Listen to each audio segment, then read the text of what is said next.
Thank you very much. Thank you for having me. How was filming this? Because it looks like it must have been, a little difficult, but it also looks really interesting. Yeah, it was, it had its challenges, which are apparent just because the elements are extreme, but that was so necessary to be able to actually be, I think, convincing with the story.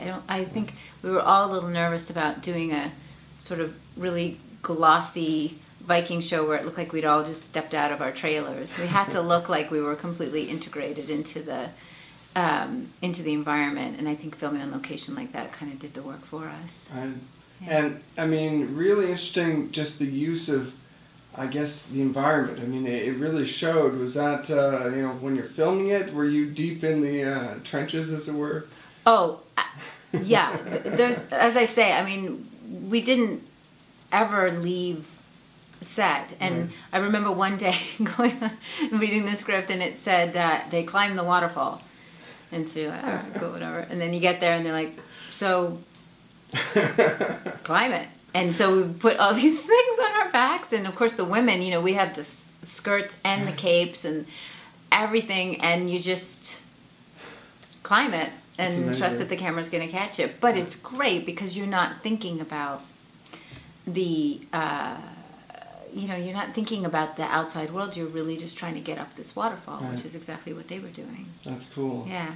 So tell us a bit about your character. Well, I play Siggy, who is the wife of the Earl Haraldson, who's played by Gabriel Byrne. And when the series opens, we are the ruling family, and we are, in a position of power. And but the backstory of us is that we have lost both of our sons in battle, and we have a daughter, but that's not enough to be able to hang on to our position, and we haven't been able to produce another heir. And so we're very vulnerable, and we know it, and Siggy definitely knows it.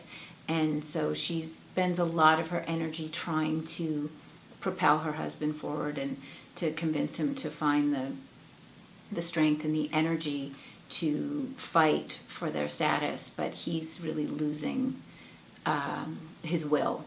And a lot of Siggy's concerns are about her own survival and the survival of her daughter as she sees this man begin to sort of fade in front of her. So, and it's interesting for me because, there's stuff that we hear about Vikings, I guess, in, popular culture and everything, but what you learn about them, from the show, which is based on quite a bit of fact, Sure. is really interesting. Did you have an interest in this kind of history before you accepted into this? I think I was like a lot of people. I just didn't know that much about Vikings, and what I did know was just reductive, stereotypical images of horns and a lot of shields and a lot of men grunting. And that's what I love about this show, is it's really a period piece, which is to say that the environment is born of this era, but they're people, which couldn't possibly have been different from us. They weren't cyborgs, they were human beings just like us.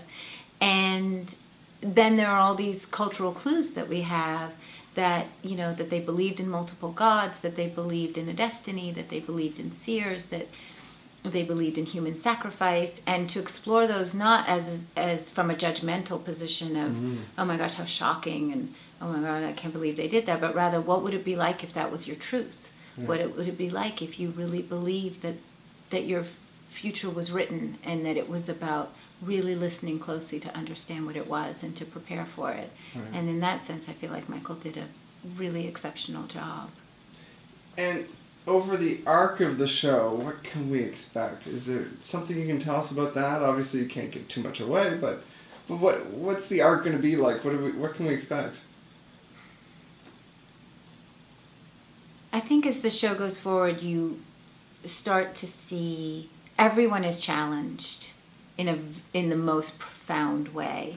Everything that everyone has as the show begins is threatened, and that applies to every single character. And so you see how vulnerable everyone is, not just to what you expect, which is obviously the violence of the Vikings and the ambition and how that clashes, but also just there's disease. Mm. You know, there are so many elements that are out of their control, and how you have to navigate all of that, and the price of that. And in that sense, I think that that's, you know, no different than what it is to live in 2013 in some ways, but maybe some of it, they were incredibly vulnerable in ways that we can't appreciate. Right. Yeah. What was your favorite part of filming this? Because it, you know, aside from the challenges, it must have been interesting. Oh, it was. When you look at the show, you can see how much time and effort every single department has put into every single frame. Right. And to be honest, it wasn't even every single frame. You could shoot anywhere and the image was supported. It wasn't like we sort of like built this one corner that looked like a Viking village. They built a village. They built these massive, beautiful sets.